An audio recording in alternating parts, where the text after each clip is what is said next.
we can see a cascading waterfall surrounded by lush foliage and rugged terrain.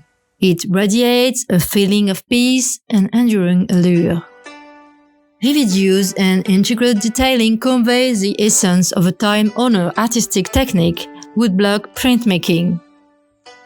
This is the description of a waterfall on the Kisokaido ukiyo-e, which is part of Hokusai's series, a tour on waterfalls in various provinces, which depicts 8 scenes emphasizing the unique beauty of each site and to outline the belief of the artist that water was sacred.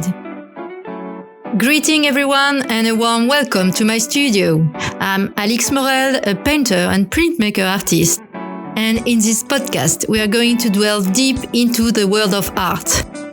I'll be sharing my artistic techniques, my sources of inspiration, and occasionally those moments of uncertainty that come with the creative process.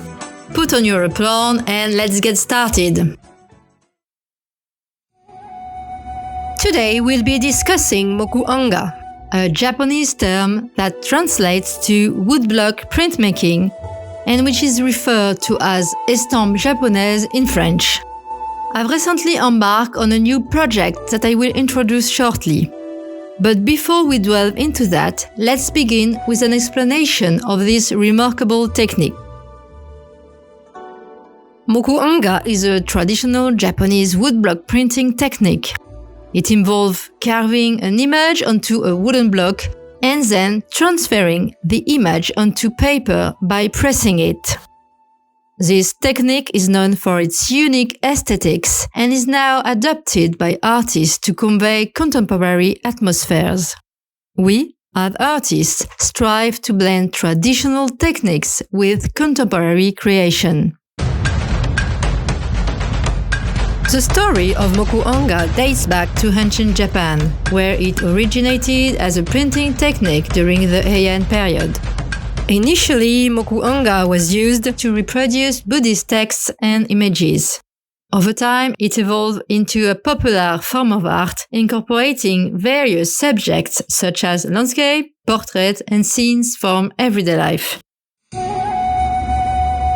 During the Edo period, Mokuhanga gained widespread recognition and became a significant medium for ukiyo-e, a genre of woodblock prints depicting the floating world of entertainment, fashion, and theater.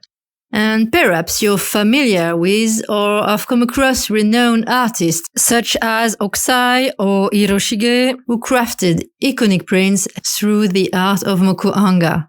These artists contributed to the popularity of this technique.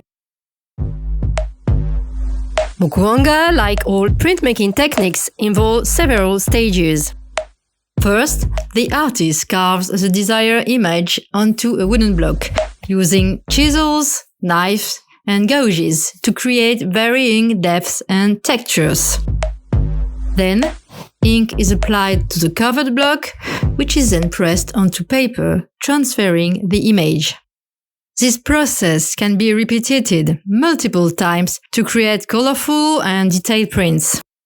Mokuhanga is known for its unique qualities, such as the use of water-based ink, which allow for a wide range of colors and delicate gradations.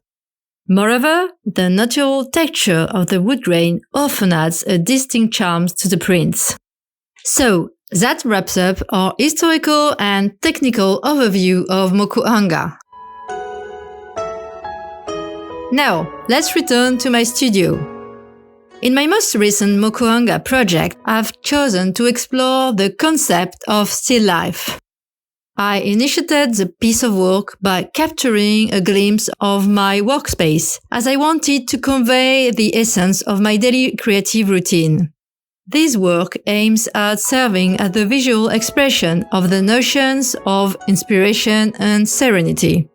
I have a preference for creating Mokuhanga prints centered around still life subjects. I find this technique particularly suited to this theme due to its association with the meticulous and tranquil crafting process, making it a contemplative and introspective endeavor. With other printmaking methods, such as copper etching, I find myself drawn to capturing impressions and conveying a fleeting word that verges on the abstract. But for Mokuhanga, I like being and sharing a concrete moment.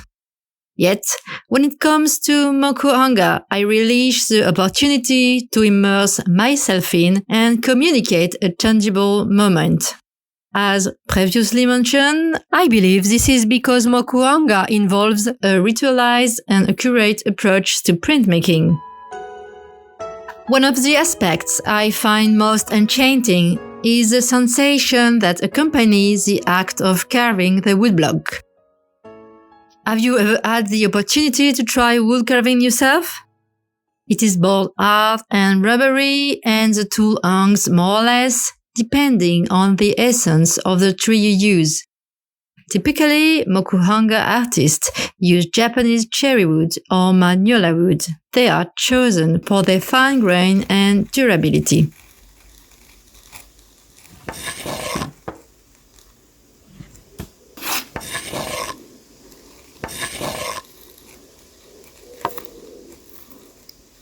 For my part, I use lime or birchwood, for which I find the carving experience enjoyable. I plan to try cherry wood for my next carving, and I will keep you updated. Now let's talk about ink used in Mokuhanga techniques. Traditional Mokuhanga inks are water-based and are made from plant or mineral-based pigments.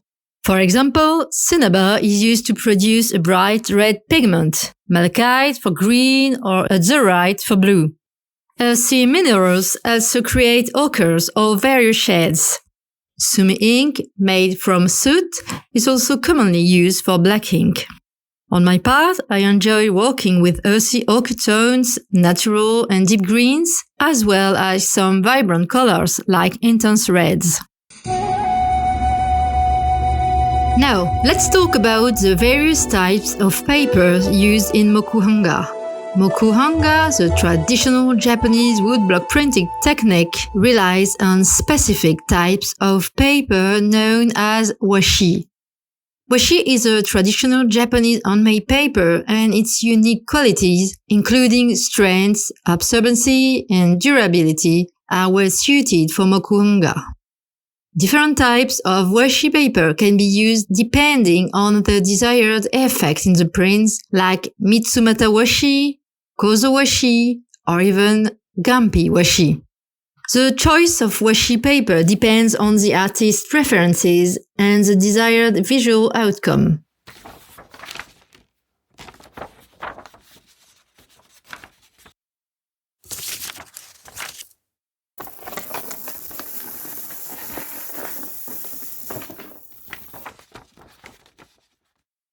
Personally, I frequently employ Kozo paper as it aligns well with the ultimate aesthetic I aim at achieving in my prints.